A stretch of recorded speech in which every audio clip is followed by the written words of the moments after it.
હવે અત્યારે તમને ખબર છે અમે વડોદરા આવ્યા છે, તો અત્યારે અમે આવ્યા છે આ મંદિરે, હનુમાનજીનું મંદિર છે. પહેલાં અહીંયા આવું ગુફા ટાઈપ છે, જુઓ તમે. અને સામે તમને પેલું દેખાય ને આતાપી, તમને મોસ્ટ ઓફને ખબર હશે કે આતાપી આજવા રોડ ઉપર આતાપી વંડરલેન્ડ આવેલું છે. આ બે બાને લઈને આ 4 વ્હીલર લઈને આવ્યા છે અમારો ફ્રેન્ડ છોકરો, હા ભાઈ સાહિલભાઈ. અમે અમારા ભાઈઓમાં સૌથી નાનો હોય ને તો આ સાહિલ, સૌથી નાનો આ ફ્રેન્ડ છોકરો અને આ સાહિલ, બે બાને લઈને આવ્યા છે. આ જુઓ સરસ મજાનું આ ભોળાનાથનું છે. કોમેન્ટમાં મહાદેવ લખી નાખજો. હવે તમને અંદર દર્શન કરાવું, ચાલો. ત્યાં ગુફાની અંદર આવતા રહ્યા છે. તો હવે જય મહાદેવ.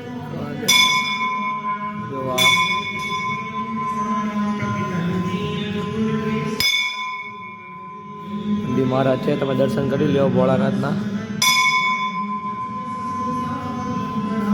હું દર્શન કરી લઉં. જો ફરતે હનુમાનજી મહારાજ, ગણપતિ દાદા, ભોળાનાથનું છે. ફરતે આ બધું ગુફા જેવું છે. હનુમાનજીનું મંદિર છે. જય હનુમાન દાદા, જય.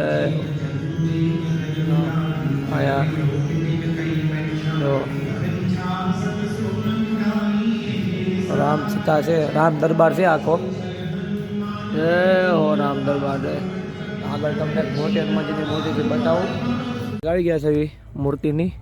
આ જો હનુમાનજીની મૂર્તિ છે ને, વર્ષોથી જેટલા ટાઈમથી બની છે ને તેટલા ટાઈમથી બે હાથે મધમાખીના મધપૂડા જામી ગયા છે. તમે જો આ બાજુ બે છે ને ઓલા હાથમાં પણ એક છે. ગાઈસ ગમે એટલી વાર આપણે ઘા કાઢીએ ને એ રિમૂવ થતા નહીં પાછા, જેવા હતા એવા બીજા દિવસે. એ મૂર્તિ બનીને 2 દિવસના છે તે, એટલે એમાં ને એમાં એ પાછા બની જાય. કેટલું મધ ભેગું થયું છે તમને જો અત્યારે બહાર પૂડા હોત ને દેખાય જો મધના આખા જામી ગયા છે.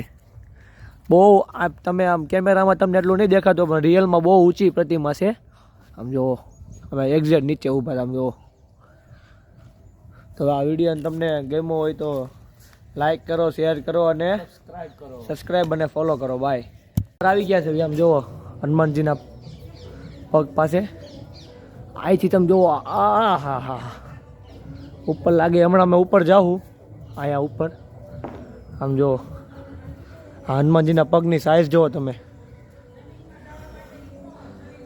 અહીંયા તમે હનુમાનજીની ગદામાં પણ રામ દરબાર છે, એટલે હનુમાનજી છે જુઓ.